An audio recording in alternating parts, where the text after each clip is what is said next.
Alors bonjour à tous et à toutes, bienvenue à la Donne. Donc on est les premiers à passer, on espère que vous êtes bien réveillés parce qu'on a pas mal de choses à vous dire. Et on est ici pour vous parler de Tinykin et comment concevoir un mini open world avec l'exemple de Tinykin. Donc je nous présente rapidement, donc moi c'est Marie Marquet, je suis cofondatrice du studio Splash Team et co-directrice créative sur le jeu Tinykin avec Romain Claude. Et bonjour à tous, donc moi c'est Romain, cofondateur aussi du studio Splash Team. Moi je suis développeur indépendant depuis une petite dizaine d'années maintenant. Avant je travaillais chez Ubisoft, j'ai bossé sur des jeux comme Les Lapins Crétins, Rayman Origins, Rayman Legends, ce genre de jeux assez cool. Et ensuite j'ai notamment dans les débuts de Splash Team, il y a une dizaine d'années, commencé à travailler sur un jeu qui s'appelle Splasher avec mon collègue et ami Richard Vatinel, qui est lui aussi basé à Rennes d'ailleurs. Et c'est un jeu qu'on a notamment eu l'occasion de montrer au Stunfest pendant qu'il était en cours de développement entre 2014 et 2016. Et le jeu est finalement sorti en février 2017. J'ai failli oublier la date de sortie de mon propre jeu, c'est fou. Voilà, et donc ensuite, après une petite pause, en janvier 2019, du coup, on a participé avec une petite équipe, donc c'était pas la même équipe que Splasher au départ, à la Global Game Jam à Montpellier. Et donc le sujet de la Game Jam, c'était What Home Means to You, donc que signifie pour vous la notion de foyer, de chez soi. Et donc le petit jeu qu'on a fait, ça s'appelait Bubble Town. Et donc d'ailleurs c'est un jeu qui est disponible sur itch.io si jamais vous voulez y jouer, il est encore dispo. Et donc le principe du jeu, c'était que nous, on avait matérialisé la notion de foyer, la notion de chez soi par une gigantesque bulle, enfin une grande bulle, au milieu d'une forêt sombre et menaçante. Alors je suis désolé, le trailer est terminé, je suis encore en train de parler, mais alors je sais pas si vous avez vu les images, mais en tout cas voilà. Et le but, c'était de sortir de la bulle, donc sortir de la zone de confort pour aller chercher ces petits potes qui étaient perdus dans la forêt autour. Et donc, suite à ça, en fait, c'est un concept qui nous a beaucoup plu. Ça nous a un petit peu pensé à du Pikmin pour le côté faire grossir des foules de personnages qui vont nous suivre partout dans les niveaux. Et donc, ce jeu, donc, on a décidé de le poursuivre. On l'a appelé Sbears ensuite. Et on a notamment montré une démo au Stunfest en 2019. Mais à l'époque, ça n'avait rien à voir avec Tinykin. Enfin, ça n'avait pas grand-chose à voir avec Tinykin. Il y avait quand même l'aspect un peu Pikmin. Mais c'était plus parti pour être une sorte de roguelike avec de la génération procédurale de niveau. Enfin, c'était vraiment très différent de ce qu'est Tinykin aujourd'hui. Et en fait, suite au Stunfest, et notamment suite à l'arrivée de Marie dans l'équipe, avec qui on a fait beaucoup de game design, on a décidé en quelque sorte de reboot en fait, le projet, donc d'abandonner le côté roguelike, d'abandonner le côté génération procédurale et de faire quelque chose de beaucoup plus orienté exploration, donc exploration 3D, très plateforme, et surtout dans des niveaux faits à la main et plus du tout le côté, comme je disais, procédural. Donc on avait des choses qui nous liaient avec Romain. Déjà, on a grandi avec les plateformeurs 3D, Crash Bandicoot, Spyro, tout ça. Et on adorait ça. Et aussi, on adorait le film Chérie, j'ai rétréci les gosses. Et donc on a décidé de mêler les deux, et aussi notre amour de Pikmin, bien sûr, pour créer le platformer 3D que vous connaissez, qui est Tinykin, qui ressemble plus à ce que vous avez vu juste avant, mais qui est celui-ci. On avait aussi la volonté d'être un peu plus ambitieux, donc on a décidé d'aller chercher des éditeurs. Pari réussi, puisqu'on a signé avec TinyBuild en juillet 2020, et on a sorti Tinykin le 30 août 2022. Yes. Et du coup, pourquoi on est là? Puisque bon, là, on est dans l'introduction, voilà. Mais de quoi on va vous parler aujourd'hui? Donc, l'avantage, c'est que Tinykin est sorti. Du coup, nous, on a pu prendre un peu de recul et on s'est dit, ce serait cool, en fait, de proposer une sorte de rétrospective sur le game design, enfin un peu comment on s'y est pris pour concevoir le jeu. Et donc on vous a concocté une vingtaine de conseils, donc ça va être un peu listing, hein, le plan de la conf n'est pas forcément hyper structuré, mais voilà, c'est un peu une sorte de listing en mode les 25 conseils pour faire un mini open world. Donc ensuite, vous n'êtes pas obligé de suivre ces conseils évidemment, mais par contre ça peut être intéressant si jamais vous voulez vous lancer dans ce type de jeu, de pourquoi pas en suivre quelques-uns, et voilà, nous on va vous partager ça. Ok, du coup je vais attaquer avec les 3 C. D'ailleurs, c'est intéressant parce que je regardais le programme des conférences ce matin et je sais qu'il y a une conférence qui est entièrement dédiée à ça sur le Gamefield, donc allez la voir. Mais grosso modo, donc pourquoi prioriser le confort à fond? En fait, ici, vous voyez un fauteuil. Designer des contrôles, c'est un petit peu à la base comme designer des objets de la vie de tous les jours. Il ne faut pas oublier qu'à la base, un objet il est fait pour être utilisé. Donc après, ça va induire des notions d'ergonomie et tout un tas de notions comme ça. Mais, ah oui, alors je précise un truc, peut-être qu'il y a un certain nombre de points dans cette conférence qui vont être de l'enfonçage de porte ouverte, mais c'est toujours bon de le rappeler. Et en tout cas, ce point-là, il n'est pas forcément spécifique aux open world, aux jeux, aux collectatons 3D et plateformes. Hein. Mais disons que, voilà, en fait, si vous voulez que les gens restent assis sur votre fauteuil, eh ben, il faut travailler son confort. Donc c'est très important, sachant notamment qu'on est dans un jeu où le joueur va passer plus de 90% de son temps à se déplacer pour explorer son environnement. Alors ensuite, si on prend plus donc le cas Tinykin, donc dans Tinykin, pour ceux qui ne connaissent pas, donc on joue un personnage tout petit qui s'appelle Milodan, qui est dans une maison gigantesque, donc un peu à la manière, comme l'a dit Marie, de Chérie, j'ai rétréci les gosses, par exemple, ou de Grounded aussi. Sauf que nous, on est dans un contexte beaucoup plus, du coup, action plateforme. Et l'idée, c'est que, effectivement, à la base, c'est un platformer. Donc déjà, on va sauter. Ok, ça c'est le cas de tous les platformers. Ensuite, on a essayé d'injecter pas mal de mécaniques qui permettent rapidement d'atteindre des hauteurs. Et c'est notamment, justement, en utilisant nos inspirations que... En fait, c'est moi qui devrais passer les slides, je pense. Je suis en train de te torturer, là. Voilà, donc ça m'amène à ce troisième point, donc ce que j'ai appelé la réappropriation des inspirations. Donc, comme on vous expliquait au début, parmi nos inspirations, on a notamment Pikmin. Et en fait, si vous prenez Pikmin, on n'est pas du tout dans un jeu de plateforme, on est dans un jeu qui est très horizontal, donc plutôt RTS, en fait, c'est très stratégie temps réel avec de la micro-gestion, etc. Mais en tout cas, en termes de LD, on est très horizontal. Et donc, du coup, on s'est dit, les petites créatures qui nous suivent partout, c'est cool. Est-ce qu'on n'essaierait pas d'en faire des mécaniques un petit peu plus plateforme? Et donc, du coup, c'est pour ça, par exemple, qu'on a mis en place les Tinykin verts, donc qui sont des Tinykin qui peuvent s'empiler les uns sur les autres, qui permettent de faire des sortes d'échelles pour atteindre rapidement des hauteurs, ou encore les Tinykin ponts, qui eux sont plus horizontales, mais en fait, ils ont cette particularité de pouvoir combler justement du vide pour pouvoir plus facilement acheminer les objets qu'on transporte d'un point A à un point B. Ensuite, un autre point qui est assez important, donc là c'est pareil, c'est plus une généralité on va dire, et qui est en tout cas un truc qui est souvent assez important dans les jeux de plateforme, c'est le fait d'essayer de mettre en place un déplacement que j'appelle à 2 vitesses. Alors après, des fois, ça peut être à 3 ou 4 vitesses. Hein. Si vous jouez par exemple au Mario 3D, on est plutôt sur du 3 que sur du 2. Mais grosso modo, l'idée, c'est que quand vous mettez en place des contrôles, un gameplay, un petit peu comme au cinéma, quand on va chercher à avoir différents niveaux de lecture pour par exemple, dans l'humour, vous allez voir un Pixar. En général, ça va très souvent plaire aux enfants, mais aussi aux parents. En fait, c'est deux publics différents, mais tout le monde se retrouve dedans. Donc l'idée, c'est pas de faire du Ubisoft et d'essayer de plaire à tout le monde, mais l'idée, c'est plutôt de dire, si vous aimez le skill, si vous aimez vous faire plaisir avec les contrôles, on a pensé, nous, designers, un truc qui fait que vous allez vous faire plaisir avec. Et donc là, en l'occurrence, si je prends donc l'exemple qui est donc une sorte de petit surf, c'est un petit morceau de savon sur lequel on peut surfer. Donc de base, déjà, on va plus vite quand on l'utilise. Ensuite, on a une mécanique un petit peu plus subtile qui consiste à se positionner sur les bords des edges, donc des arêtes des différentes structures de l'environnement pour pouvoir grinder dessus et gagner de la vitesse.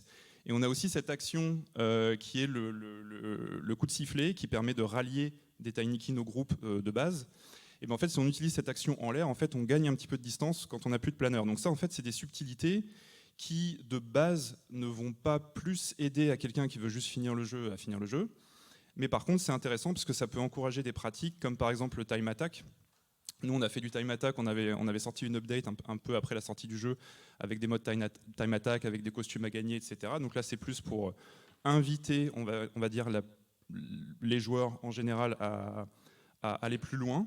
Mais il y a aussi des pratiques un peu plus alternatives, notamment le Stunfest fait la part belle à ce genre de pratique.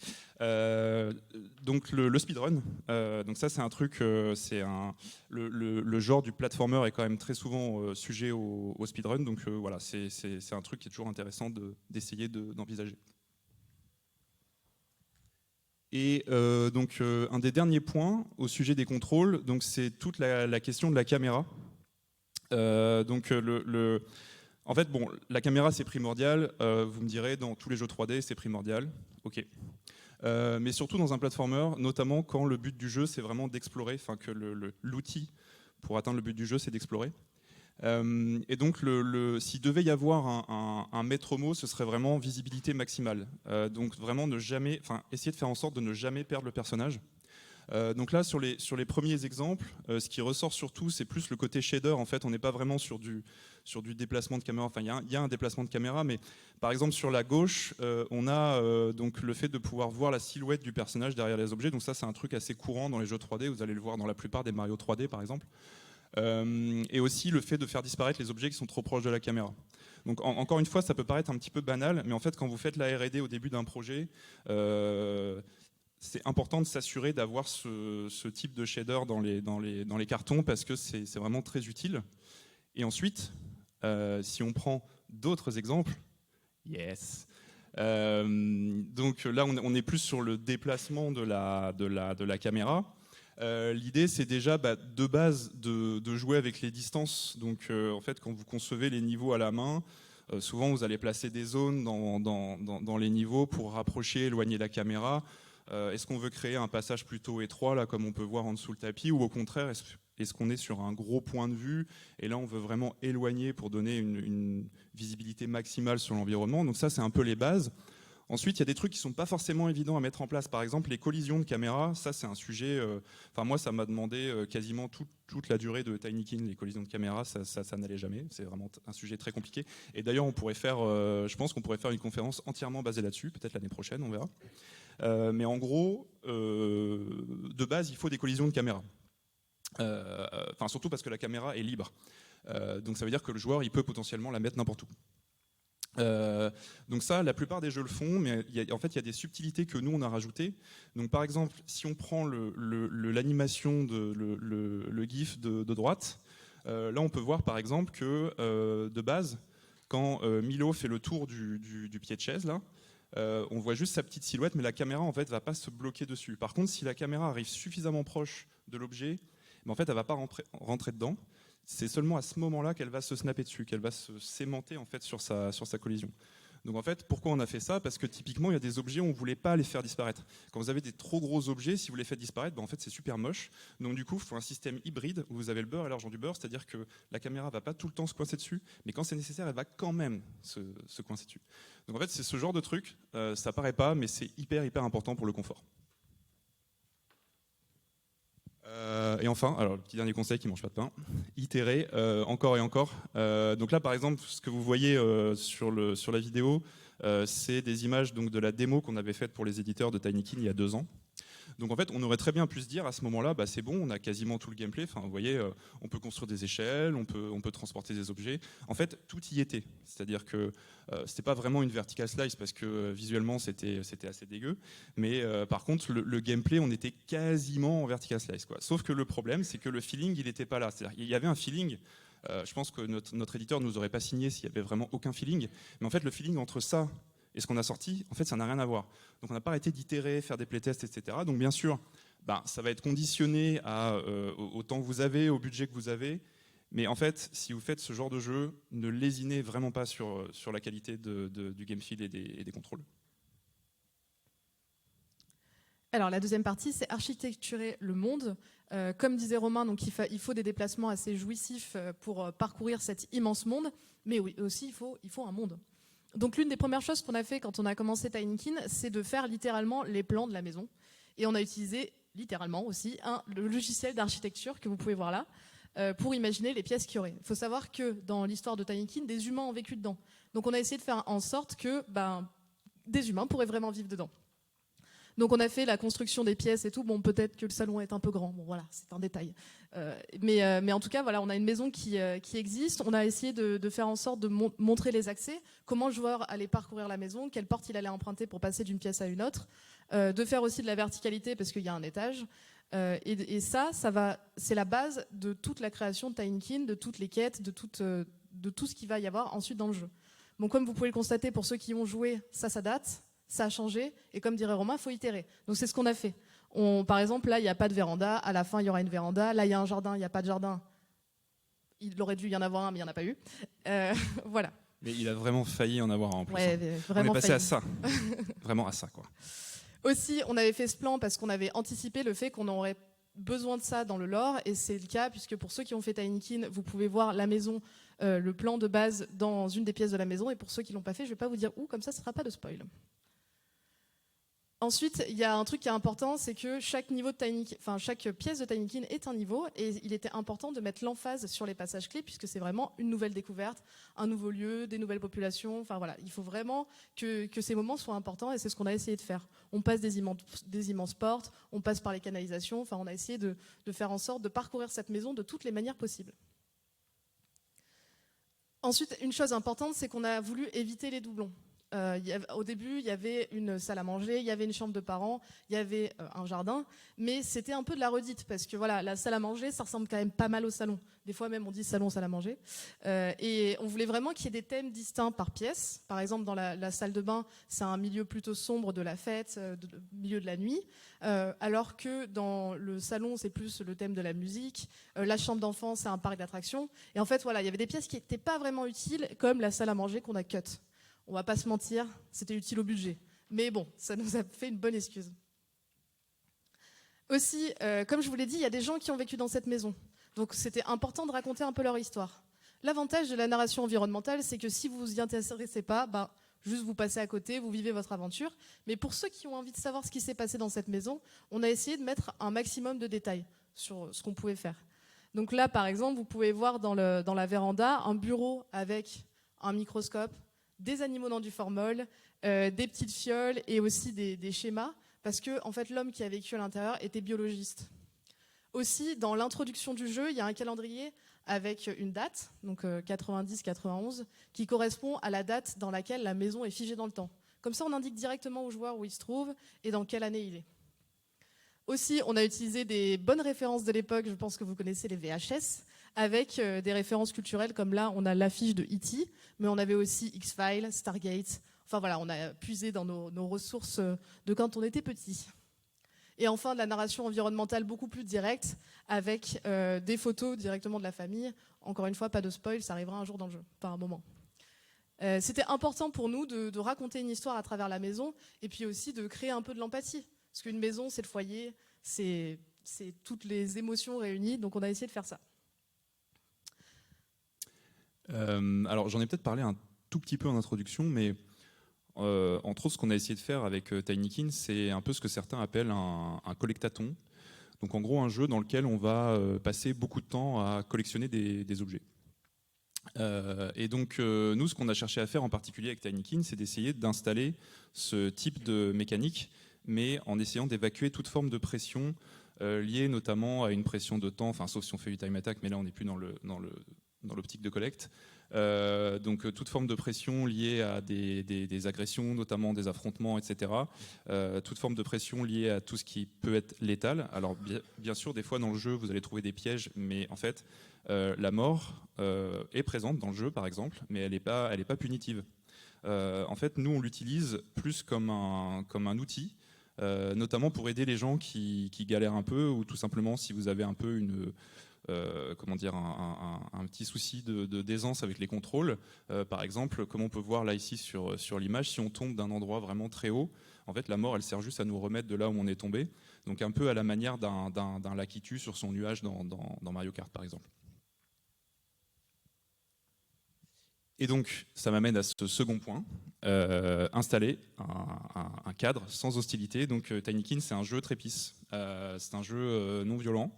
Alors ça, c'est pas forcément un choix qu'on a fait dès le départ, mais c'est plus un truc qui s'est installé à mesure qu'on avançait sur le jeu. D'ailleurs, dans la toute première version de Sbires qu'on avait présenté au Stunfest, quand c'était encore la version roguelike, il y avait des combats. Mais en fait, l'idée, c'est pas de dire les combats c'est nul, faut pas en faire, parce que en fait, ça, c'est pas vraiment un conseil. Le conseil, ce serait plutôt si jamais vous vous posez la question de s'il y a vraiment besoin de combats dans votre jeu, la réponse peut être non. Parce que c'est vrai que de base, la castagne, la bagarre, c'est un truc qui est intéressant, c'est cathartique, ça apporte du rythme, ça apporte une forme de pression, etc. Enfin bref, on aime tous la baston dans les jeux, moi le premier. Mais là on s'est dit pourquoi pas faire sans. Et puis accessoirement, ça nous arrangeait bien pour d'autres raisons de production aussi, parce que ça veut dire aussi beaucoup d'animation, ça veut dire beaucoup de comportements à mettre en place, etc. Si on design des ennemis. Donc voilà, il y a aussi des raisons de production.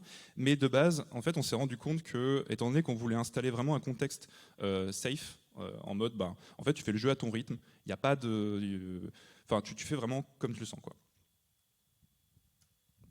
Ensuite, une autre chose qui est assez intéressante, alors je ne sais pas si vous avez déjà fait ça, mais je pense que certains d'entre vous, oui, quand vous cachez les œufs dans le jardin pour votre petit frère, votre petite sœur, vos enfants, etc., l'idée c'est qu'en fait, on va essayer de créer chez le joueur ce qu'on pourrait appeler des chaînes de motivation à très court terme, c'est-à-dire que chaque maillon de la chaîne, en fait, ça va être la motivation d'aller chercher un truc, et en général, elle va durer 2-3 secondes, 4 secondes.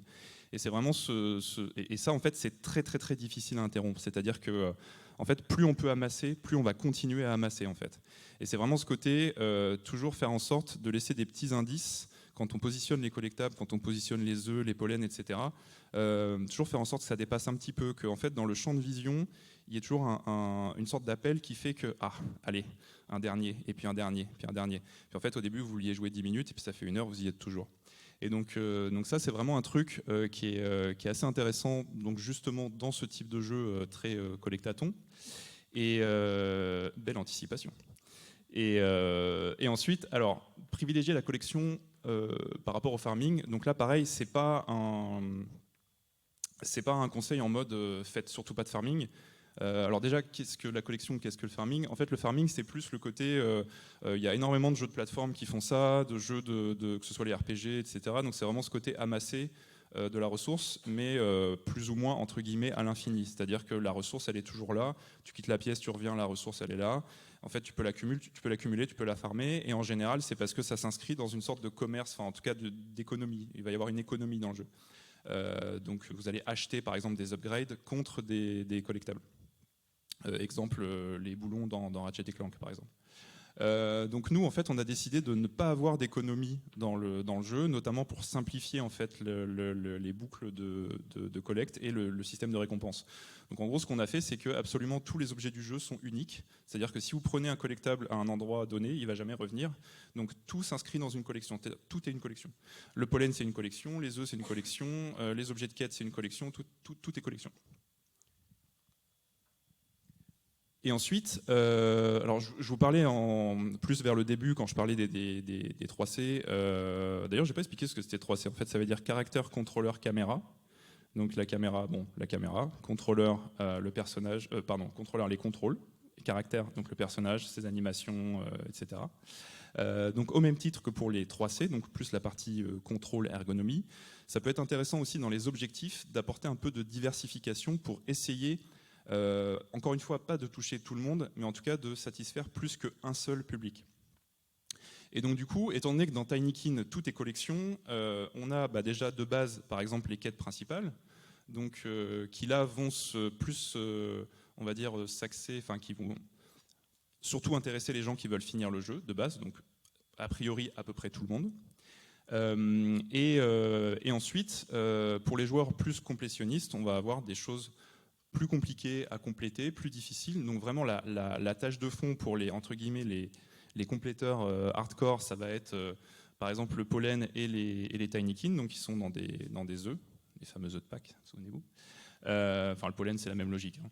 Et on a aussi du coup plutôt à côté aussi les artefacts de l'ouvre-trou, donc qui sont des objets qu'on peut trouver en accomplissant des quêtes secondaires. Et là en fait ça touche aussi limite un troisième type de complétionniste, c'est-à-dire les gens qui veulent en apprendre plus sur le scénario du jeu, qui veulent en apprendre plus sur qui vivait dans la maison, qui veulent en apprendre plus quelque part sur le lore, les personnages. Belle transition. Et donc les personnages. Et donc les personnages. Qui dit mini open world dit un univers qui vit. Alors pour citer un exemple comme ça au hasard, dans Zelda, on a des populations qui vivent un peu partout et c'est important s'il y avait les plaines d'Hyrule et qu'il n'y avait personne à aller voir, ça serait vite ennuyeux. Et donc ce qu'on a décidé de faire dans Tinykin, c'est la même logique, et de créer des populations d'insectes, parce que les insectes vivent dans la maison, ça nous paraissait aussi logique. Et pour ça, imaginez que la maison, c'est un continent et que chaque pièce de la maison, c'est un pays. Et donc, qui dit différents pays dit différentes coutumes, hiérarchie, histoire, méthodes éducatives, etc. Donc nous, on a commencé par créer différents profils de personnages. Par exemple, ici, vous avez les Bousiers qui sont assez maniaques. Bon, ils vivent dans les toilettes, bien sûr. Ils sont assez maniaques, assez ordonnés, timides, introvertis, et ils veulent leur confort personnel. On a les mythes alimentaires qui sont plus le symbole de la politique et des oppresseurs. Ensuite, on a les punaises qui sont des sortes de paladins qui sont très tournés vers la religion. Et ici, en dernier, les poissons d'argent qui sont plus des toughers qui adorent la drogue et l'alcool, qu'on retrouve dans la salle de bain. Donc ça, c'est juste des exemples, il y en a beaucoup d'autres, puisque dites-vous qu'il y a à peu près une espèce par pièce, voire deux. Et ces personnages, avec leurs différents caractères, ça va créer des conflits, ça va créer ou alors des amours ou des choses comme ça. Et en fait, dans Tiny Kin, ça va être un bon prétexte à faire des quêtes. Dans la cuisine, quand vous arrivez, et puis c'est le thème en ce moment, donc ça tombe bien, on a des mythes qui sont les oppresseurs, qui se prennent une grosse révolution de la part des fourmis paysannes qui n'en peuvent plus d'être opprimées par elles, et donc vont se révolter contre la population. Ça va créer une quête. Et Milo, qui arrive et qui s'en fout un peu de tout, mais qui doit avancer dans sa vie, va devoir résoudre le conflit. Ça nous donne un bon prétexte et ça fait que quand on parcourt l'open world, enfin le mini open world, parce que c'est pas vraiment un open world, il y a de la vie un peu partout. Et dans la salle de bain, par exemple aussi, on doit résoudre un problème vraiment dramatique, qui est qu'il n'y aura pas de soirée mousse, parce que les silverfish ont embêté les Bousiers. Donc Milo arrive et essaye de résoudre ça. Et quand on parcourt le niveau, on va voir plein de personnes parler de cette quête et donner de la vie. Ensuite, à part ces grandes quêtes principales, il y a aussi des quêtes secondaires et aussi plein de petites micro-scénettes de mise en contexte. Donc on va par exemple aller dans un village et voir une mère en train d'éduquer sa fille ou en train de boire un coup avec un collègue. Voilà, il va y avoir plein de micro-scénettes avec les personnages. Et là, l'exemple, c'est une fourmi paysanne qui veut rentrer dans le village des Mantes. Les Mantes étant un petit peu suspicieuses, refusent de la laisser rentrer. Donc il y a une conversation entre les deux et leur forte personnalité fait des dialogues un petit peu amusants. Si vous avez joué, peut-être que ça vous a fait un peu rire. Et ensuite, il y avait une chose à faire, c'est qu'il y a des personnages qui nous suivent un peu tout le long, notamment Readme, qui est le personnage tutoriel dans le jeu, qui nous suit littéralement jusqu'à la fin. Louvre-Trot, qui est le conservateur du musée d'Arduin dont Romain a parlé tout à l'heure, et Sicaro, qui est le caviste du jeu. Et en fait, on les voit assez régulièrement, on leur parle beaucoup, et pour leur donner de la consistance, on a écrit des personas, donc c'est un peu des fiches personnages qui vont donner des détails, par exemple leur lien de parenté, leur façon de réagir, leur personnalité, voilà, un peu décrire la mini-biographie d'eux. Et ça a permis de créer des dialogues consistants et de bien les ancrer dans le lore. J'ai plus de slides. Mince. Attends, on va essayer. C'est bon. Ah si, c'est bon. Ok.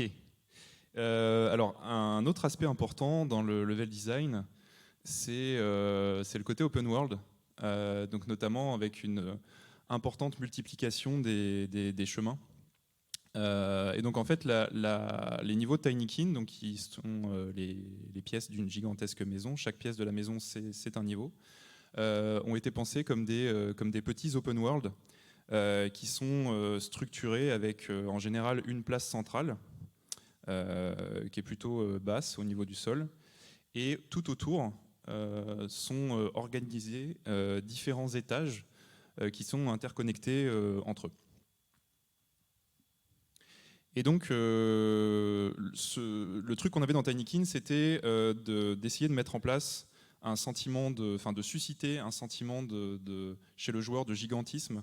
C'est vraiment ce côté, moi je suis tout petit, je suis quasi rien, et tout est vraiment immense. Et donc, en fait, on a fait en sorte que chaque niveau commence au niveau du sol. Et ensuite, l'idée en level design, c'était de créer un maximum d'appels, justement, pour attirer le joueur vers les hauteurs. Alors pourquoi les hauteurs ? Parce qu'il y a un autre point qui est assez important. Je ne sais pas si certains d'entre vous dans cette pièce ont joué à Breath of the Wild. Mais par exemple, il n'y a pas que Breath of the Wild qui fait ça, mais souvent dans Breath of the Wild, eux, ils ont carrément matérialisé ça par des grandes tours. Mais en fait, plus on est en hauteur, plus on peut soi-même observer son environnement et se trouver des nouveaux objectifs. Donc, par exemple, dans Tinykin, donc nous, on a prévu pas mal de points de vue, donc des endroits en hauteur où on s'est dit, ok, si on cadre comme ça, le joueur, il a telle quête en vue, il a tel type de collectable, il a machin, il a truc, il a tel personnage. Et en fait, c'est hyper important d'y penser un minimum. Après, il y a des points de vue plutôt improvisés. Des fois, les joueurs vont s'improviser leur propre point de vue. Et l'idée aussi, c'est de hiérarchiser un petit peu les priorités. Donc en fait, tout ce qui est lié un peu à des quêtes principales ou secondaires qui ont déjà été découvertes, ça va se matérialiser avec des icônes à travers les jumelles quand on sort les petites jumelles de Milo.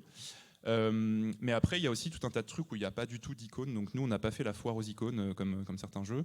Là, c'est vraiment juste, tu observes ton environnement, tu zoomes un peu, tu dis, ok, là-bas, il y a un œuf, là-bas, il y a un pollen, là-bas, il y a un personnage, il a l'air bizarre, peut-être qu'il a un truc intéressant à dire. Voilà, donc c'est intéressant de prévoir beaucoup de points de vue à partir du moment où on est dans une optique très open world. Et enfin, un dernier point en level design qui est assez important. Donc là, c'est un truc qui n'est pas propre aux platformers 3D et pas propre aux open world non plus. Mais c'est le fait d'installer beaucoup de raccourcis. Alors pourquoi les raccourcis? Parce qu'en fait on est dans un jeu où on veut vraiment inviter le plus possible la revisite, notamment pour les joueurs qui veulent compléter, qui veulent revenir faire des quêtes secondaires, qui veulent aller dans des recoins qu'ils n'ont pas encore explorés, etc. Et en fait le truc c'est que souvent ça peut être un peu laborieux de se retaper tout le chemin. Je parlais de la mort tout à l'heure qui est un outil pour revenir de là où on est tombé, mais de base quand on veut réaccéder à un endroit c'est toujours cool d'avoir un raccourci. Donc dans le jeu ça se matérialise soit avec des fils de soie qui sont balancés par des petits vers, ou alors des blocs de lacets qu'on peut casser pour les dérouler. Et donc l'intérêt de ça aussi, c'est que c'est pas que des raccourcis, c'est aussi un truc qui va altérer le niveau de manière permanente. Donc il y a aussi en soi une motivation entre guillemets de complétion qui va s'installer. D'ailleurs, je crois même qu'on a un achievement quand on les a tous déroulés, il me semble. Oui. Voilà. Mais en fait, voilà, tout prétexte est bon pour créer de la motivation de complétion. Donc les raccourcis, ça peut être un outil qui permet de faire ça. Ensuite, comme on l'a répété plusieurs fois, c'est un jeu qui joue beaucoup sur l'échelle et on s'est amusé à composer avec les objets de notre quotidien. Donc les populations d'insectes, elles avaient de la matière première, c'est-à-dire tout ce qu'on peut laisser dans une maison, et elles l'ont utilisé pour se construire des micro-mondes. Donc là, on a fait appel à un concept artiste qui nous a pondu plein de concepts de micro-environnements tout mignons de ce que pouvaient utiliser les insectes. Donc l'avantage, c'est que c'est dans notre vie de tous les jours. Nous, on était au bureau, puis des fois, on assemblait des trucs ensemble et ça faisait une structure d'insectes. C'était vraiment assez chouette à faire. Donc là, vous pouvez voir, par exemple, qu'on a un kit de premier secours qui a été réinventé en hôpital pour les insectes, que vous pouvez retrouver dans le hall de Tinykin, ou bien dans le marché couvert de la cuisine. Il y a des étals de marché qui sont faits en essuie-tout et en petits zips pour fermer la nourriture. Donc ça, on en a un peu partout. On a vraiment beaucoup de concepts de tout ça. Et puis, comme je vous disais, la vie de tous les jours nous aidait à créer ces petites architectures. Et aussi, donc, ça a été utile pour donner un petit peu de profondeur d'histoire à nos personnages, à nos petits insectes, puisque, par exemple, dans la cuisine, donc, on parlait de la révolution tout à l'heure, et je vous disais qu'il y avait deux forces qui s'affrontaient, donc les fourmis paysannes qui étaient représentées comme assez pauvres, vivaient dans des boîtes de conserve, avec des choses assez rudimentaires, contrairement aux mythes alimentaires beaucoup plus riches qui vivent directement dans les boîtes de nourriture. Aussi, on a essayé de donner un thème et un ton à chaque pièce. Et encore une fois, dans la cuisine, on a mis des éponges au sol pour faire des champs, puisque je ne sais pas si vous avez fait ça quand vous étiez petit, mais moi, je mettais des petites lentilles dans du coton et ça les faisait pousser. C'était une expérience qu'on faisait au CP, je crois, un truc comme ça. Et on a repris ça et on l'a fait avec des éponges. Et l'avantage, c'est que ça a la couleur des champs, donc tout allait bien. Et enfin, notre exemple, dans la salle de bain, il y a un bar avec des néons. Et surtout, l'enseigne du bar, c'est de l'alcool à 70 degrés. Je pense que ça donne le ton. Et donc, comme disait Romain tout à l'heure, pour la taille d'un insecte, tout paraît immense. Un frigo, ça ressemble à un immeuble. On a utilisé justement cette structure de base pour créer des grandes surfaces pour les insectes. Et par exemple, dans la cuisine, encore une fois, on avait la table qui est au centre de la pièce avec la nappe. Et on s'est dit que ça fera un bon marché couvert. Et vu que c'est une population plutôt paysanne, bah voilà, ils viennent, ils vendent leurs petits produits à l'intérieur de ce marché couvert, avec au centre une fontaine qui est la gamelle du chat. Et donc sur la droite, on a l'arbre à chat qui nous faisait penser un peu à... Vous voyez, on dirait un immeuble avec plein de rooftops. Donc ce qu'on a fait, c'est qu'on a mis un restaurant à l'intérieur qui s'appelle le Félix et qui est le nom du chat qui était là à l'époque. Alors la fin est un petit peu abrupte. Oui, désolé. D'ailleurs, si jamais on a un parc d'attractions Tinykin un jour, il y aura de quoi faire. Oui. Voilà, du coup on a terminé. Encore une fois, c'est vraiment, c'est des conseils entre guillemets quoi. C'est plus un peu les grandes étapes qui ont fait Tinykin. Donc si jamais ça peut vous aider, si jamais ça peut vous inspirer, n'hésitez pas à utiliser tout ça. Et puis si jamais vous avez des questions aussi, allez-y. Je voulais juste rajouter une chose, c'est que il faut savoir qu'on ne comptait pas faire un mini open world quand on a commencé Tinykin, ça a été vraiment un défi. C'est-à-dire que d'habitude les platformers c'est linéaire, c'est tout droit quoi. On passe, je sais pas si vous avez fait It Takes Two, mais la chambre c'est des coussins empilés tout en avant. Et nous on avait vraiment ce truc de se dire non on veut vraiment une maison et ça a été un défi de tous les jours quoi. Donc concevoir un mini open world c'était notre quotidien dans essayer de faire en sorte que cette maison vive et avec toutes les contraintes que ça a incombé. Et voilà, donc c'était vraiment un gros défi pour nous et on est content de l'avoir réalisé. Contraintes du style, d'un côté de la pièce, la porte elle est là, de l'autre côté elle est là. Il faut absolument respecter ça. Du coup, mais attends, mais comment on fait pour passer du salon à la véranda?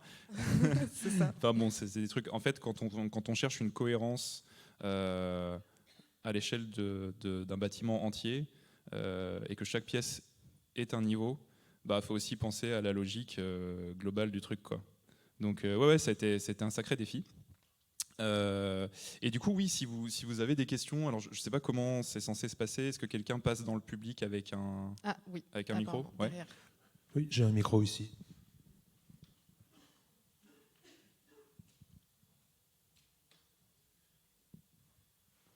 Alors, je crois qu'il y a plusieurs mains levées. Merci beaucoup déjà pour la présentation, c'était super intéressant et didactique. J'aurais une question. À un moment, vous parliez de mettre l'emphase sur les points clés, notamment les points de progression des joueurs et joueuses. Quels étaient les outils que vous avez mis en place pour créer cette emphase, justement? Alors, il y en a plusieurs. Il y avait un truc qu'on aimait dans les jeux des années 90 qui se fait de moins en moins, c'était les flycam. C'était les caméras au début, tu passes une pièce, et dans Mario Sunshine, ils font ça. Ils montrent les points clés du niveau. Donc quand on passait une pièce dans Tinykin, on montrait tous les points clés, on faisait un tour d'ensemble avec une caméra qui passait un peu partout. Donc il y avait ça. Il y avait aussi la porte qui s'ouvrait là dans le vif à ce moment-là. Il y a vraiment une musique qui arrive, un dézoom de caméra. Enfin voilà, on essayait vraiment de montrer que ça y est, c'était une grosse étape de passage, quoi. D'accord, merci beaucoup. Voilà, ce passage. C'est ça.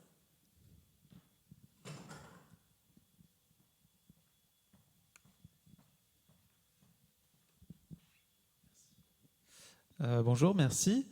Ma question va peut-être pas avoir de sens parce que j'ai pas joué au jeu. J'avais une question sur la taille des pièces. J'imagine que toutes les pièces font pas la même taille dans votre jeu. Comment, en termes de level design, vous avez géré ça? Est-ce que ça avait des implications particulières ou pas? En fait, globalement, elles font quasiment, à peu de choses près, toutes la même taille. 40 mètres carrés toutes, même les toilettes. Belle hauteur sous plafond, excellent volume. Ouais, globalement, elles font toutes la même taille et encore une fois à peu de choses près. Et après, par contre, elles n'ont pas forcément toutes la même structure. Par exemple, on a le hall d'entrée de la maison qui est divisé en 2 étages. Il y a alors bon, spoiler, tant pis. Le rez-de-chaussée qui sert de tuto. Et ensuite, en haut des escaliers, on a un autre niveau. Et donc, du coup, c'est un petit peu comme si, en fait, étant donné qu'on ne fait pas les deux en même temps, enfin, on ne les fait pas l'un à la suite de l'autre, quand on fait l'étage du hall d'entrée, on a un peu l'impression de faire, entre guillemets, un demi-niveau. Mais après, c'est pas très grave. Ce qui est plus difficile, c'est plutôt l'inverse, c'est-à-dire avoir des pièces trop grandes. C'est un peu pour ça aussi, à un moment, qu'on a cuté certaines pièces. Parce que déjà que c'était grand, Et en plus, le problème, c'est qu'au bout d'un moment, ça devient compliqué d'éviter les redondances. Donc on a vraiment essayé de faire en sorte d'éliminer au maximum ça, en fait, les redondances. Mais la taille des pièces n'a jamais vraiment été un problème. À partir du moment où tu te limites, tu fais pas trop, ça se passe bien. En fait. Ouais, je vais préciser un truc aussi. Il faut se dire que vu que le plan a été fait tout au départ, on a dû s'adapter au plan. Hein. Clairement, on n'a pas fait l'inverse, c'est-à-dire on n'a pas cuté des pièces parce qu'on se disait que c'était trop petit ou pas. Ouais. On a essayé de combler les trous un maximum pour faire en sorte que ça soit vivant malgré les grandeurs des pièces. Ouais, en fait, c'est un truc, souvent dans les jeux de plateforme, par exemple, tu prends n'importe quel Mario 3D, en fait, ils se prennent pas forcément la tête avec le fait d'avoir une architecture de lieu réaliste. C'est-à-dire qu'ils vont placer leurs plateformes, leurs bumpers, leurs ingrédients selon des intentions de rythme et de challenge, et ensuite les graphistes vont habiller le truc. Moi j'aurais adoré faire ça, puisque c'était comme ça que je fonctionnais, avec les Rayman, le lapin crétin, tout ça, c'était plus cette méthode-là, la fonction d'abord, la forme après. Mais le truc c'est que dans ce jeu-là, étant donné que le jeu prend place dans une maison gigantesque qu'on souhaitait cohérente, et aussi en fait les pièces elles sont meublées. Par exemple dans le salon tu vas avoir un meuble télé, un canapé, un arbre à chat. Oui, parce qu'un chat a vécu dans cette maison. Enfin bref, voilà, pour créer du vécu à la maison et pour créer quelque chose de cohérent, en fait, on est parti sur des plans de maison qui étaient entre guillemets réalistes. Mais étant donné que notre level design il est miniature, et du coup, en fait, on a utilisé cette contrainte pour faire du level design un peu plus fonction que forme. C'est un peu comme, par exemple, quand tu fais du design dans un open world, par exemple, si tu bosses sur GTA. De base, tu prends Los Angeles. Ok, c'est pas une Los Angeles réaliste, mais il faut quand même que ça ressemble à Los Angeles. Il faut quand même que ça ressemble à une ville. Faut pas que ce soit Mario Galaxy, quoi. Et donc du coup, c'était un peu ça le challenge en fait. C'était d'essayer de mélanger le meilleur des deux mondes. Merci.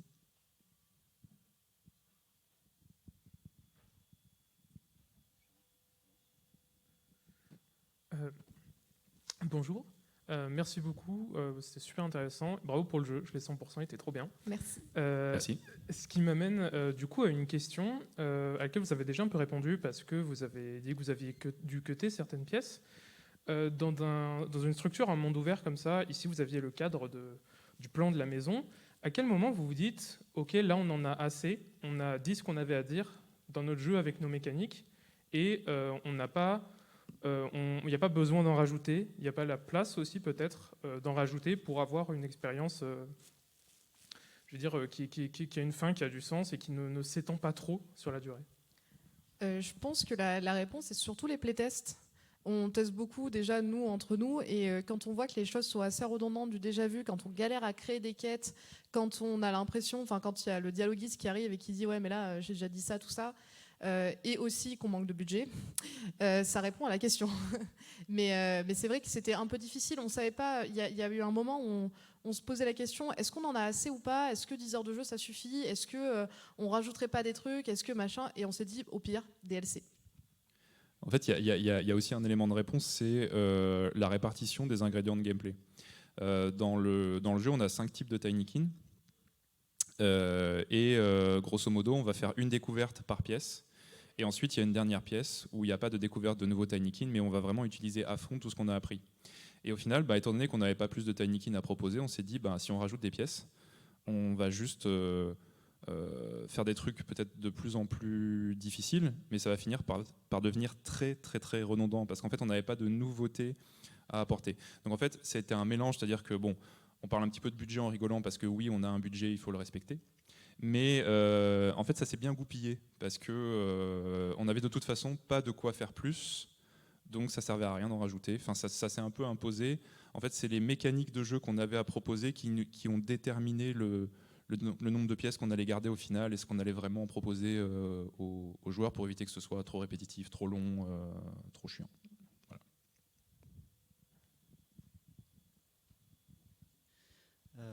Bonjour, donc merci également pour le jeu. Je renchéris sur ça, sur le fait que enfin, effectivement, une des forces du jeu pour moi quand je l'ai fait, c'était qu'il y avait vraiment une pertinence dans tout le contenu et genre ça s'arrête au bon moment. Enfin, il n'y a pas de truc superflu du coup. C'est effectivement un des trucs que je trouvais cool. La question que j'avais, c'était sur la difficulté, enfin votre vision de la difficulté dans le jeu et comment elle a pu évoluer, vu qu'au début c'était parti pour être un roguelike, comme vous l'avez dit, et qu'à la fin on est vraiment sur un truc qui est très axé sur un drip feed constant de récompenses. En fait, on va toujours aller chercher des récompenses. Et l'échec est très minimisé, où on va respawn immédiatement dès qu'on est mort, si on rate un saut et tout. Du coup, comment ça se passe au niveau du challenge? Parce qu'il y en a quand même, mais quelle était votre vision sur la difficulté? Comment elle a pu évoluer au cours du développement? Mais, alors, comme je disais un tout petit peu tout à l'heure, l'idée c'était de pas mettre le challenge sur des choses qui mettent trop la pression. C'était plus mettre le challenge sur l'exploration et la notion entre guillemets de routing. Alors ça, c'est un peu un terme de speedrunner. Alors tu me diras, en soi, le speedrun, c'est plutôt un truc qui met la pression et qui est assez challenge. Mais même de base, dans Tinykin, en fait, les joueurs font ça, de base, du routing. C'est-à-dire que tu vois un endroit, tu sais pas comment y aller, tu vas te poser la question de comment j'y vais. Donc en fait, tu vas pas mal, entre guillemets, mentalement cartographier ton environnement. Après, il y a aussi un petit peu de challenge sur la plateforme. On a quelques passages où on doit planer, éviter des obstacles dangereux, etc. Mais étant donné que l'échec n'est pas punitif, en fait, c'est pas en soi, un challenge qui va induire de la peur chez le joueur. Et au contraire, même les joueurs les plus débutants vont aimer embrasser ce challenge parce qu'ils savent qu'ils vont pas être punis, en quelque sorte. Donc nous c'est vraiment ça qu'on voulait mettre en avant. C'est le côté, on peut créer du challenge sans créer cette espèce de stress qui fait que les gens vont avoir peur de jouer au jeu. Mais encore une fois, c'est un parti pris, c'est-à-dire que en fait, nous on dit pas qu'il faut pas le faire, et la plupart des jeux le font. La plupart des jeux le font, et certains d'entre eux le font très bien. Mais en tout cas, nous, ça a été notre choix, quoi. Merci beaucoup.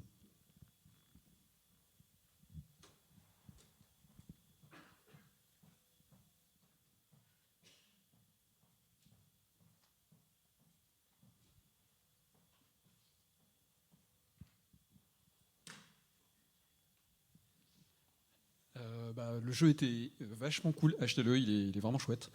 Il y avait vraiment un point qui n'est pas forcément dans la conférence, mais qui est vraiment, je trouve, super ingénieux du coup pour un mini open world comme ça. C'est le fait qu'effectivement, très rapidement, on peut aller découvrir un niveau et être assez en hauteur pour pouvoir le découvrir.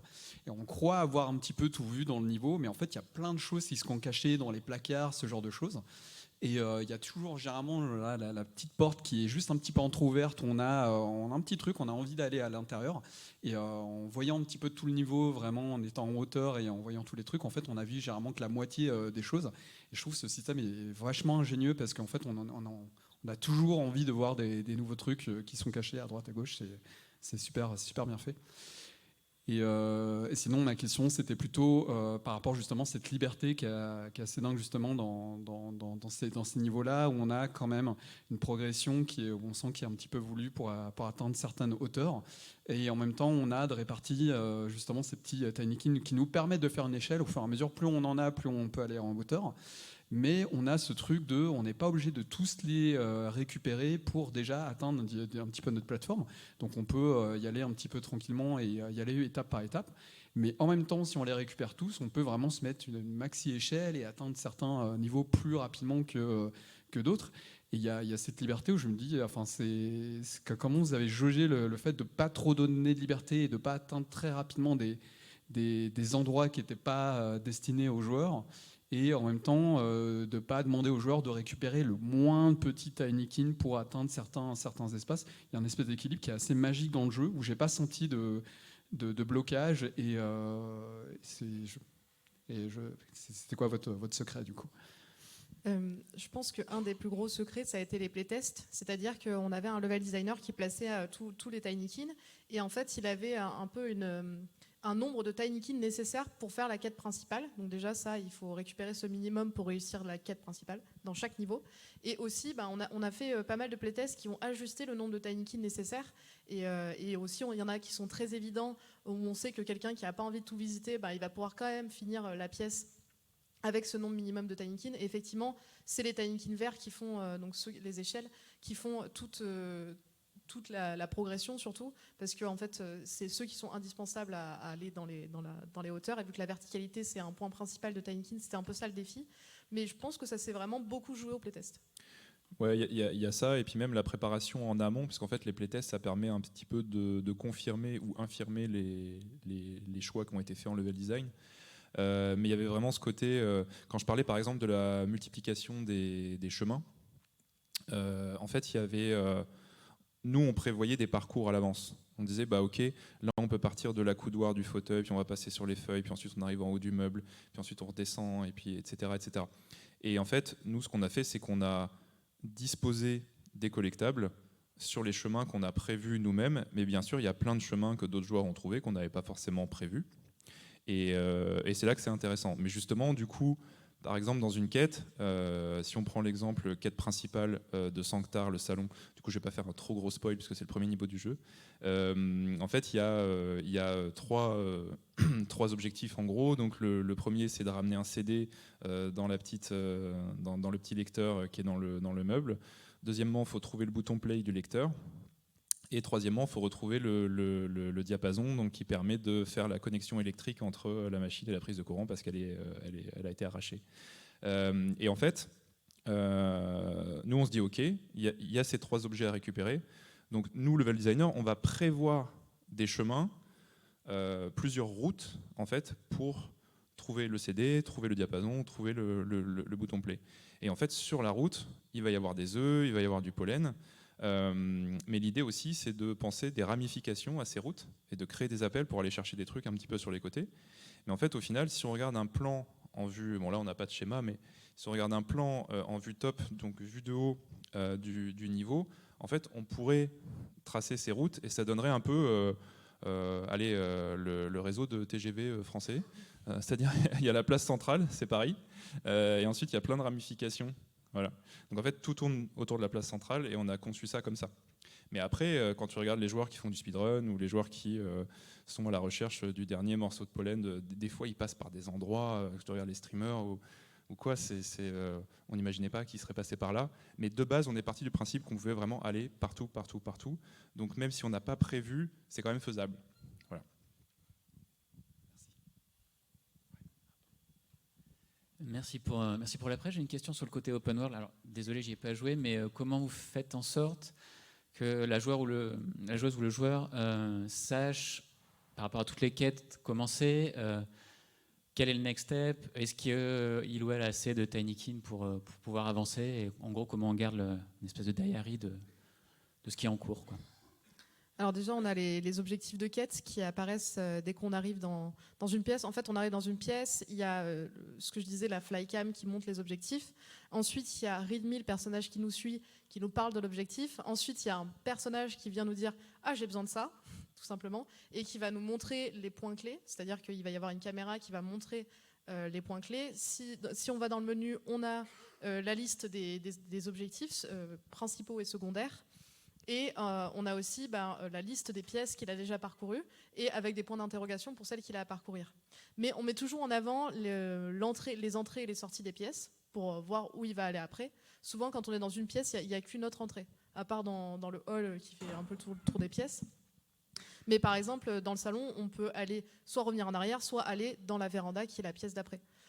Donc voilà, en fait, on a utilisé plein de systèmes pour que le joueur sache bien ce qu'il a à faire, parce que justement, on ne voulait pas qu'il se perde et qu'il perde de vue son objectif. Et pour ce qui est de la progression, en fait, c'est des tests. Le joueur va se déplacer, tester d'aller à un endroit, et en testant ses chemins, et il va réussir à progresser un peu tout seul, quoi. En fait, on a deux personnages qui sont tout le temps présents dans une pièce à chaque fois qu'on découvre un nouveau niveau. Donc c'est justement Readme dont parlait Marie, c'est lui là. Espèce de petit bombix avec son petit sceptre. Et on a donc justement Sikaru qui lui est un petit peu l'emblème de l'objectif secondaire qui est lié au pollen, donc collecter tout le pollen de la pièce pour fabriquer le cru, le millésime lié à la pièce en question. Et en fait ces deux personnages-là, ils sont toujours au centre de la pièce et on peut toujours aller les voir pour avoir des informations, donc notamment Readme qui est un personnage comme son nom l'indique, qui donne des infos. Donc c'est souvent à lui qu'on peut parler pour avoir les infos. Et c'est aussi deux personnages qu'on voit toujours en permanence quand on prend les jumelles. En fait, ils sont toujours indiqués par chacun une icône en superposition sur l'environnement. D'ailleurs, ça fait partie des seules entités qui ont vraiment une icône, parce qu'on voulait éviter de trop surcharger. Donc en fait, on a surtout un référent qui est Readme et on peut aller le consulter en cas de besoin. Bon, après, il ne dit pas ce qu'il faut faire, hein, mais c'est juste qu'il donne des petits indices, quoi, entre autres.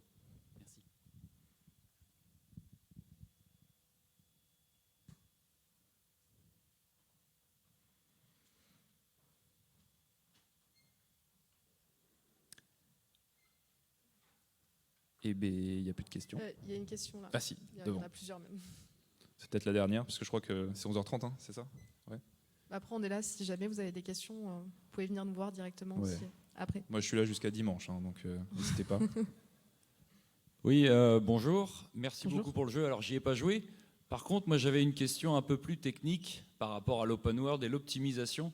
Est-ce que vous avez eu des soucis à optimiser? Je pensais par exemple, est-ce que quand le personnage, le joueur est dans une pièce, est-ce que l'autre pièce, elle est mise en invisible?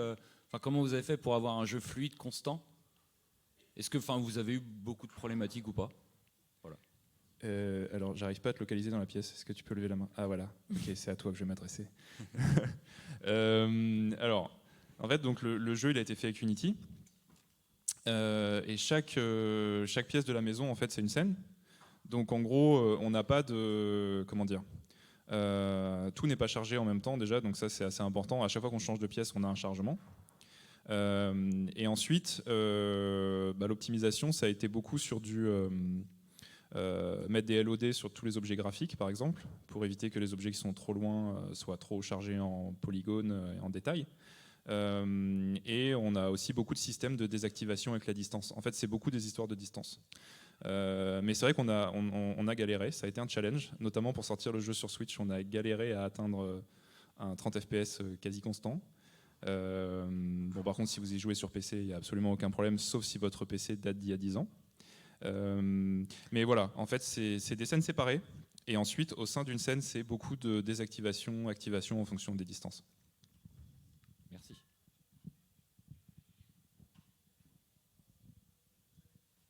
Je crois qu'il y a une question devant, mais peut-être que vous ne voyez pas la main levée. Ce sera peut-être la dernière, sauf si on n'a plus le temps, je ne sais pas.